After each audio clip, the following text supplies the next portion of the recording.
ان سب کے لیے کہہ دیا، کیا کہا؟ کونوا قردۃ خاسئین، ذلیل بندر بن جاؤ۔ ساری وہ مخلوق جو مچھلیاں پکڑتی تھی وہ بھی، اور جو مچھلیاں نہیں پکڑتی تھی مگر منع بھی نہیں کرتی تھی، دونوں کے دونوں ذلیل بندر بن گئے، صورت مسخ کر دی گئی ان کی۔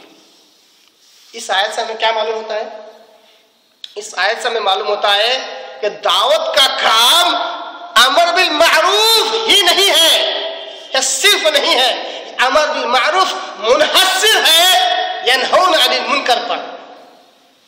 امر بالمعروف نہی عن المنکر یہ اصل دعوت کا کام ہے، برائی سے روکنا، برائی کو برا کہنا۔ تبھی تو کئی احادیث میں جو پچھلے درس میں ہم نے سنی، آپ صلی اللہ علیہ وسلم کیا کہتے ہیں؟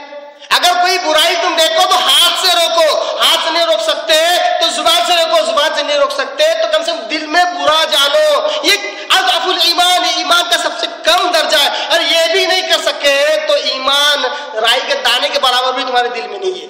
تو برائی کو برائی سمجھنا، برائی کو روکنا یہ اصل دعوت کا کام ہے۔ یہ کام اگر نہ کرو تو کس منہ سے اپنے آپ کو داعی کہتے ہو؟ کس منہ سے اپنے آپ کو امت مسلمہ کے خیر امت کہتے ہو؟ کیونکہ خیر امت کہلوانے کے لیے صحیح عقیدہ ہونا ضروری ہے۔ 3 شرطیں ہیں نا، اس کو میں نیچے سے اوپر بیان کر رہا ہوں بنیاد سے۔ صحیح عقیدہ جو شرک سے پاک ہو، اور صحیح عمل جو سنت والا اور بدعت سے پاک ہو۔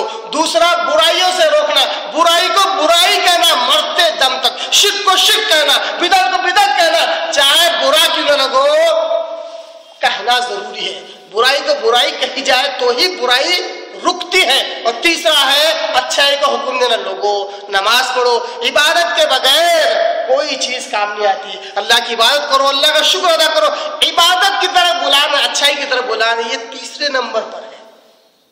تب جا کے خیر امت کا خطاب ہمارے سر پر تاج کی طرح چمکے گا، دمکے گا، ورنہ یہ ہمارے لیے وبال جان بھی بن جائے گا، وبال جان بھی کیا بن جائے گا۔